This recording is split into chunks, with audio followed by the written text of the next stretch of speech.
வெப்சைட்ல எந்த ஒரு எரர் மெசேஜும் இல்ல, டேட்டாவும் டிஸ்ப்ளே ஆகல. ஆனா டேட்டா பேஸ்ல இருக்க டேட்டா லீக் ஆகும் அப்படின்னு சொன்னா நீங்க நம்புவீங்களா?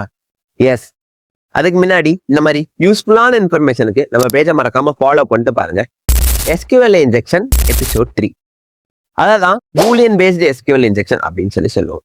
இது பிளைண்ட் பேஸ்ட்ல ஒரு ஃபேமஸான டெக்னிக். ஓகேங்களா? வெப்சைட்டோட ரெஸ்பான்ஸ் ட்ரூவா இல்ல ஃபால்ஸா சேஞ்ச் ஆகிறத அப்சர்வ் பண்ணி டேட்டா பேஸ் இன்ஃபர்மேஷன் கெஸ் பண்றதுதான் பூலியன் பேஸ்டு SQL இன்ஜெக்ஷன் அப்படின்னு சொல்லுவோம். இமேஜின் பண்ணுங்க, நீங்க ஒரு கொஸ்டின் கேக்குறீங்க, கரெக்ட் ஆன்சர்னா வெப்சைட் நார்மலா ஒர்க் ஆகுது, ராங் ஆன்சர்னா வெப்சைட் ரெஸ்பான்ஸ் கொஞ்சம் சேஞ்ச் ஆகுது.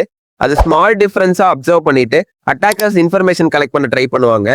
இங்க பிக்கஸ்ட் சேலஞ்ச் என்னன்னா, எரர் மெசேஜ் இருக்காது, என்ன வல்னரபிலிட்டின்னு தெரியாது, ரெஸ்பான்ஸ் டிஃபரன்ஸ் ரொம்ப ஸ்மாலா இருக்கும். அதனாலதான் இந்த வல்னரபிலிட்டி ஐடென்டிஃபை பண்ண ரொம்ப கஷ்டம். சம்டைம்ஸ் டெஸ்டர்ஸ்க்கு ஹார்ஸ் இல்ல டேஸ் கூட ஆகலாம். பேஷன்ஸும் அப்சர்வேஷன் தான் இங்க பிக்கஸ்ட் வெப்பன். இதை யூஸ் பண்ணி அட்டாக்கர்ஸ் ஐடென்டிஃபை பண்ண ட்ரை பண்ற டீடைல்ஸ் பாத்தீங்க அப்போ டேட்டாபேஸ் நேம், டேபிள் நேம், காலம் details, login information, sensitive data. இந்த வல்னரபிலிட்டி மோஸ்ட்லி வர ரீசன் அன்சேஃப் SQL queries, அப்புறம் dynamic queries, outdated application, poor security practice. Developers எப்படி இதை ப்ரிவென்ட் பண்ணலாம் அப்படின்னா, prepared statements, input validation, WAF production. This video is only for educational purpose.